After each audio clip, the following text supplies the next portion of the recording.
ತಾಲೂಕು ಘಟಕ ಉದ್ಘಾಟನೆ ಮಾಡಬೇಕು ಅಂದಾಗ ನಮ್ಮ ಹೇಮಂತ್ ಅವ್ರನ್ನ ಕಳಿಸಿ ನಾನು ಈ ಕಾರ್ಯಕ್ರಮವನ್ನ ಉದ್ಘಾಟನೆ ಮಾಡಲಿಕ್ಕೆ ಎಲ್ಲ ಪೂರ್ವ ಸಿದ್ಧತೆಗಳನ್ನ ಮಾಡಿಕೊಡಿ ಅಂತ ಹೇಳಿದೆ.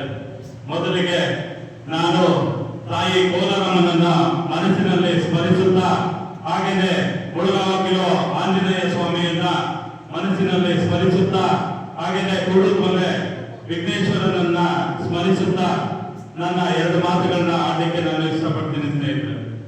ಇವತ್ತು ಏನು ಎನ್ಸಿಪಿ ಅಂದ್ರೆ ರಾಷ್ಟ್ರವಾದಿ ಕಾಂಗ್ರೆಸ್ ಪಕ್ಷ.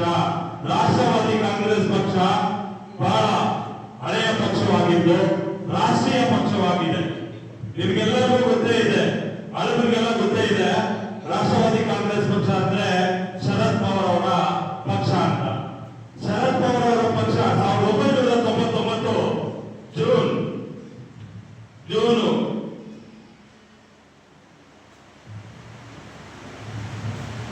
ಸಭೆಯಲ್ಲಿ ಜೂನಲ್ಲಿ ಸ್ಥಾಪನೆ ಆಯಿತು.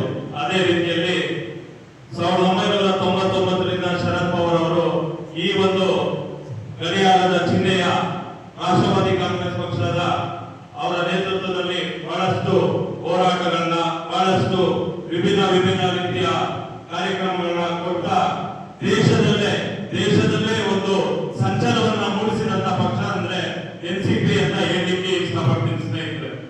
ಯಾಕೆ ಮಾತು ಹೇಳ್ತೀನಿ ಅಂದ್ರೆ, ಶರದ್ ಪವಾರ್ ಅವರ ಒಂದು ನೇತೃತ್ವದ ಪಕ್ಷ ಆಗಿನ ಕಾಲಕ್ಕೆ ಕಾಂಗ್ರೆಸ್ಗೆ ಸೆಟ್ ಹೊಡೆಯುವಂತ ಕೆಲಸ ಮಾಡಿದಂತ ಪಕ್ಷ ಯಾವ್ದಾದ್ರು ಇದೆ ಅಂದ್ರೆ ಅದು ರಾಷ್ಟ್ರವಾದಿ ಕಾಂಗ್ರೆಸ್ ಪಕ್ಷ ಅಂತ ಹೇಳಲಿಕ್ಕೆ ಇಷ್ಟಪಡ್ತೀನಿ. ಇವರೆಲ್ಲ ಮೂಲತಃ ಕಾಂಗ್ರೆಸ್ ನಿಂದ ಬಂದಂತ ಕಟಾಳುಗಳೇ.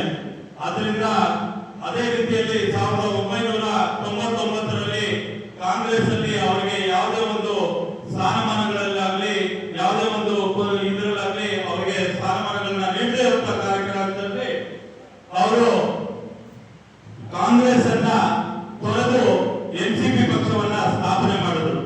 ಅದೇ ರೀತಿಯಲ್ಲಿ 2023ರಲ್ಲಿ ನಮ್ಮ ರಾಷ್ಟ್ರವಾದಿ ಕಾಂಗ್ರೆಸ್ ಪಕ್ಷ 2 ಬಣಗಳಾಗಿ ವಿಂಗಡಣೆ ಆಯಿತು. 2 ಬಣಗಳಾಗಿ ವಿಂಗಡಣೆ ಆದಾಗ ನಾನು ರಾಷ್ಟ್ರವಾದಿ ಕಾಂಗ್ರೆಸ್ ಪಕ್ಷ ಶರದ್ ಪವಾರ್ ಅವರ ಪಕ್ಷದಲ್ಲಿ ನಾನು ರಾಜ್ಯ ಉಪಾಧ್ಯಕ್ಷನಾಗಿ ಕೆಲಸ ಮಾಡಿದ್ದೇನೆ. ರಾಜ್ಯ ಉಪಾಧ್ಯಕ್ಷನಾಗಿ ಕೆಲಸ ಮಾಡ್ತಾ ಇರ್ಬೇಕಾದ್ರೆ 2023 ಜೂನ್ ತಿಂಗಳಲ್ಲಿ ವಿಭಜನೆ ಆಗುತ್ತೆ. ವಿಭಜನೆ ಆದಂತ ಸಂದರ್ಭದಲ್ಲಿ ನನ್ನನ್ನ ರಾಜ್ಯಾಧ್ಯಕ್ಷರಾಗಿ ನೇಮಕ ಮಾಡ್ತಾರೆ ಸ್ನೇಹಿತರೆ. ರಾಜ್ಯಾಧ್ಯಕ್ಷರಾಗಿ ನೇಮಕ ಆದ ಮೊದಲನೇ